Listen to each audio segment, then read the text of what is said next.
Hi, I'm Mary, a librarian and book reviewer with a focus on stories written for kids, tweens, and teens. Today, I get to share with you this book called Teaching Eddie to Fly, written by Katarina Makarova.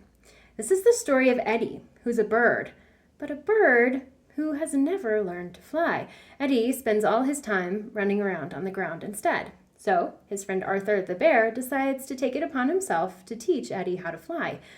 But as they go around, they start with books, and then they ask for hands-on help from other folks that they know, and it doesn't really seem to work as well as Arthur has hoped. But what they do discover at the end is that flying doesn't necessarily mean flapping your wings or leaving the ground. This really charming picture book was first published in the Czech Republic and has been translated to English, and it is a really lovely story to read aloud to kids. It's funny, it incorporates some jokes that younger kids will understand and appreciate, and also jokes that grown-ups will understand and appreciate as well.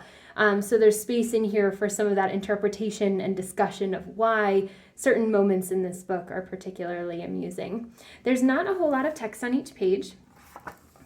And there are a lot of fun pictures. So if you're into stories that are engaging for kids, that get them to think about animals in the world and interactions and friendships, and then also just the strengths that go along with people and with creatures, maybe that are different than what society might expect, that you can find the joy and the strength beyond what is stereotypically possible or expected.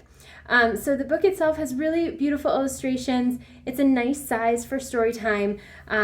You can obviously see the pictures well from a distance, and then also there are details that you can look at if you're up close as well. So if you're reading this at home, you can see it nicely, and then you can also see it in a larger group setting. I especially like the fact that there's the narrative and then also the word bubbles, so you've got some more interaction with the characters than just the narrative itself. Best suited for preschoolers because of the nature of the text, but toddlers will also think that it's funny and amusing if they're reading it with older kids as well. If this sounds like a great fit for you or for someone you know, I hope you look for it at your favorite bookstore.